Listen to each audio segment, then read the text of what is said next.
अस्सलाम वालेकुम रहमतुल्लाहि व बरकातुहू। इत्तेहाद न्यूज में आप सभी का खैर मकदम है। कल ही की बात को आगे बढ़ाते हुए आज के मौजू पर तबसरा करते हैं। बंगाल चुनाव की हकीकत को समझने की कोशिश भी करते हैं। तो अब बंगाल में जिस तरह से इंतखाबात को अंजाम दिया जा रहा है, पूरे देश में इस तरह से ही चुनाव होंगे। अब चुनाव होंगे से मुराद गैर भाजपाई रियासतें बची ही कितनी हैं। कल भी हमने कहा था कि साम दाम दंड भेद का इस्तेमाल तो अब खुलकर किया जा रहा है। कल दूसरे मरहले के चुनाव हुए और जिस तरह से हजारों फौजी, पुलिस, मरकजी हुकूमत के मातहत एजेंसियां काम कर रही है, किस तरह से डरा धमका कर वोटिंग किया गया और ईवीएम मशीन तक के घोटाले नजर आए। इससे यकीन होता जा रहा है कि भले लोग टीएमसी को वोटिंग करना चाहते थे, लेकिन जबरन भाजपा को करने लगाया गया। सैकड़ों वीडियो सोशल मीडिया पर वायरल हुए जहां आवाम पर लाठियां बरसाई गई। एग्जिट पोल ने तो पहले ही भाजपा की जीत दर्ज होने पर मोहर लगाई है। और सही कहा जाए तो बंगाल में दीदी का जलवा तो आज भी है, लेकिन जिस तरह पुलिस के जरिए यहां डर खौफ का माहौल बना गया, हो सकता है अब भाजपा को कोई हरा नहीं सकता, क्योंकि इलेक्शन कमीशन तक भाजपा का झंडा उठाए हुए पूरे देश में अगर कोई भाजपा के विरोध में है तो गोया देश विरोध में होने की तरह साबित किया जा रहा है। अभी जब इस खबर को आपके सामने रख रहा हूं तो नोएडा में मजदूरों पर बेरहमी से लाठियां बरसाई गई। यूपी में सैकड़ों झोपड़ियां जलाई गई ताकि अमीर लोगों को जगह मिल सके। नोएडा में मजदूर 20,000 रुपए कम से कम महीना मजदूरी के लिए एहतजाज कर रहे थे, क्योंकि ये घर दिल्ली जैसे इलाके में जहां महंगाई आसमान छू रही हो, बच्चों की तालीम का खर्चा, ये सब मुमकिन नहीं हो सकता। पर हुकूमत तो सत्ता के खिलाफ कोई आवाज उठाए बर्दाश्त ही नहीं कर सकती। सैकड़ों को गिरफ्तार किया गया और कई जख्मी हैं, कुछ तो लापता भी है। इतनी बड़ी खबर को लेकिन मेन स्ट्रीम मीडिया ने नहीं दिखाया। इसी तरह लखनऊ के विकास नगर में 500 झुग्गियां जलाकर राख कर दी गई। अब इसे भी साजिश कहा जा रहा है, क्योंकि यहाँ बड़ी बड़ी इमारतें होने वाली थी और किसी ने कुछ दिन पहले ही धमकाया था कि झुग्गियों को खाली कर दो वरना आग लगा दी जाएगी। पर यहाँ भी मीडिया खामोश नजर आई और जो लोग अपनी फरियाद लेकर पहुंचते हैं वहां कोई सुनने वाला नहीं रहता। बहरहाल अब बंगाल का ये मॉडल सबसे खतरनाक है। 100 से ज्यादा हवाई जहाज से सीआरपीएफ जवान और कई सौ हेलीकॉप्टर्स के साथ 700 पुलिस फौजी की कंपनियां बंगाल लाई गई। 200 से भी ज्यादा तो स्ट्रांग रूम के लिए कंपनियां लाई जा चुके हैं। कुल फौजी और पुलिस की तादाद 3 लाख से भी ज्यादा बताई जा रही है। आप तस्वीर में देख ही रहे हैं कि आवाम को किस तरह से पीटा जा रहा है। एसआईआर में 60 लाख लोगों के नाम काटे जाने की बात कही जा रही है।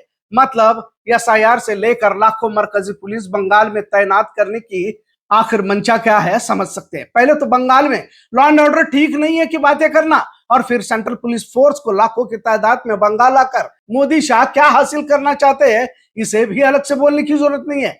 सबसे अहम बात इसमें काबिल गौर यह है कि तमाम तो भारत को हिंदू राष्ट्र बनाने की जद्दोजहद है। दक्षिण भारत में सबसे ताकतवर तो ममता बनर्जी ही है।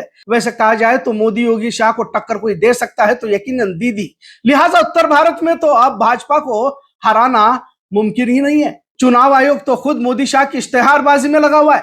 लोगों के मारे जाने के बाद कोई जवाबदेही नहीं है। महिलाओं को तक सड़क पर घसीट कर पीटा जा रहा है, अगर वो भाजपा विरोधी है। बहरहाल बंगाल में जबरदस्ती की जीत भी भाजपा को जरूरी है।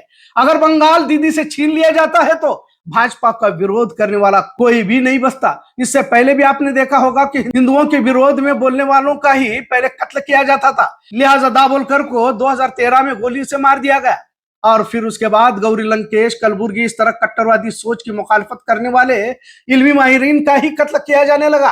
ये सब आजादी से पहले से ही बीज बोया गया था, जो आज सत्ता में बैठ चुके हैं, हिंदुत्व की विचारधारा से मुतासिर हैं और मुस्लिम मुखालफत इनके खून में है। अब जब इख्तिदार हासिल हुआ है तो किसी हाल में अब वो इख्तिदार से नीचे उतरना ही नहीं चाहते। पहले हिंदी पट्टी में कट्टर शिद्दत पसंदी को बढ़ावा दिया गया और अब दक्षिण भारत में दाखिल हो चुके हैं। बंगाल में दीदी की हुकूमत होनी चाहिए थी, लेकिन एसआईआर के जरिए वोट चोरी के बाद अब मरकजी फोर्स का इस्तेमाल कर डर खौफ का माहौल बनाया जा चुका है।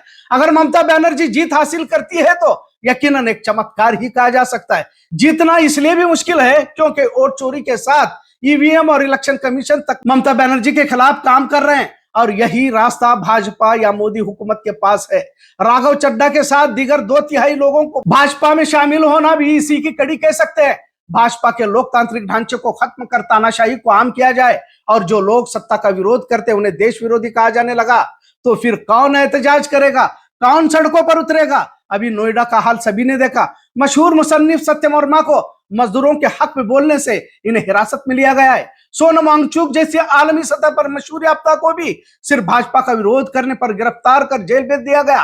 कहने का मतलब राघव चड्ढा या कोई और भाजपा में जा रहा है तो भाजपा की साजिश का हिस्सा है और इसी तरह मुल्क भर में मुहिम चलाई जा रही है और धीरे धीरे तानाशाही का डर अवाम में देखा जा रहा है। अब बंगाल में ऐसे कार्रवाई की जा रही है जैसे किसी दुश्मन मुल्क पर हमला किया जा रहा हो। आखिर कहां तक ज्यादती की जाएगी? और सबसे अहम जो बोलना जरूरी है, हिंदू राष्ट्र से मुराद ही मुस्लिम विरोध है। इसे समझने की जरूरत है। जिस डॉक्टर बाबा साहब अम्बेडकर ने तमाम जाति धर्मों की दीवारों को तोड़कर एकता के धागे में सभी को पिरोया था, अब हिंदू धर्म की बुनियाद पर मनुस्मृति को नाफिज किया जाएगा और सबसे ज्यादा मजालिम मुसलमानों पर ढाए जाएंगे। पर मुसलमानों को इससे कुछ लेना देना है ही नहीं। इनकी शादियां, पार्टियां, मजलिसें, इजलास, इज्तिमा सब कुछ चल रहा है। इन्हें पता ही नहीं कि आने वाले हालात किस कदर खतरनाक है। घर में भाई भाई में जमीन जायदाद, रुपये पैसों के लिए अड़ोस पड़ोस में झगड़े, इसी को मेंढक की तरह एक गटर की जिंदगी मुसलमान जी रहे हैं। मुसीबत बहुत बड़ी है और भाजपा, मोदी, योगी शाह यूं ही मुसलमानों के खिलाफ बयानबाजी नहीं कर रहे। लिहाजा देश का संविधान ही देश को बचा सकता है और इस संविधान के लिए लड़ना जरूरी है। दलित भी भाजपा के साजिश का हिस्सा बन चुके हैं। अभी बंगाल में दलितों ने ही बड़े पैमाने पर भाजपा को वोट किया है। आगे इनकी भी खैर नहीं है। बहरहाल ये मुख्तसर जायजा बंगाल चुनाव के मद्देनजर के किस तरह आगे भी इसी तरह डर खौफ के माहौल में चुनाव होंगे और हो सकता है आगे चुनाव नहीं भी होंगे और भाजपा को हराना अब बहुत मुश्किल होगा, इतना जरूर। आज का मौजू कैसा लगा इस पर जरूर कमेंट करें। इत्तेहाद न्यूज़ देखने के लिए शुक्रिया। अल्लाह हाफिज।